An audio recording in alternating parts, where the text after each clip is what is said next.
નમસ્કાર દર્શક મિત્રો, હું છું રૂપલ વણિજિયા. સંપૂર્ણ ન્યૂઝમાં આપનું સ્વાગત છે. અંબાજી મંદિર પરિસરમાં ચાલતા 3D થિયેટરને સીલ મારી દેવાયું છે. આ 3D થિયેટરમાં સમગ્ર પરિસરમાં 51 શક્તિપીઠ, 51 મૂર્તિઓ તેમજ મહિષાસુર મર્દિનીની મોટી મૂર્તિઓ બનાવેલી છે. તે પણ સમગ્ર ફાઇબરમાંથી બનાવેલી છે. આ 3D થિયેટરમાં 2 થિયેટર છે, જેમાં કુલ 160ની કેપેસિટી ધરાવતા 2 થિયેટરો હતા. તેમાં ગ્લાસ વોક પણ હતું. ગ્લાસ પર મોટી સંખ્યામાં યાત્રિકો કાચના પુલ પર ચાલવાની મજા લેતા હતા. હાલ તબક્કે રાજકોટમાં ગેમ ઝોનમાં બનેલી આગની ઘટનાને લઈ અધિકારીઓ દ્વારા આ 3D થિયેટર તપાસ કરતા ફાયર સેફટીની વ્યવસ્થા ન હતી તેમજ ફાયર સેફટીની એનઓસી પણ ન મળતા તાત્કાલિક અસરથી 3D થિયેટરને ગ્લાસ વોકને સીલ મારી દેવામાં આવ્યા છે. અધિકારીના જણાવ્યા પ્રમાણે 3D થિયેટરમાં આખો વિસ્તાર ફાઇબરથી બનેલો હોવાથી તેમાં જો આગ જેવી ઘટના બને તો મોટી હોનારત સર્જાઈ શકે છે.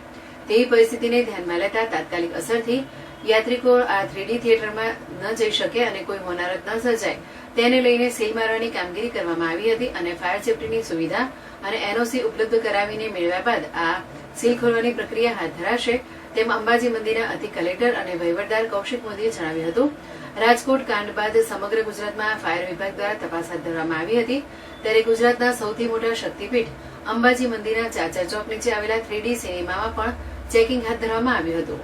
દાંતા મામલતદારની ટીમ અને ફાયર વિભાગના અધિકારીઓ દ્વારા 3D થિયેટરમાં તપાસ કરતા ફાયર સહિતની ઘણી બેદરકારીઓ સામે આવી હતી અને ટ્રસ્ટ દ્વારા નોટિસ આપવામાં આવી હતી. ત્યારે દેવેશ એન્ટરપ્રાઇઝ જામનગર દ્વારા વિવિધ પુરાવાઓ આપવામાં આવ્યા હતા અને ફરીથી ચેકિંગ હાથ ધરવામાં આવતા ફરી બેદરકારી સામે આવતા ટ્રસ્ટ દ્વારા નિયમો અનુસાર 3D થિયેટરને લઈ માઈ ભક્તોની સુરક્ષાને ધ્યાને રાખી સીલ કરવામાં આવ્યું છે.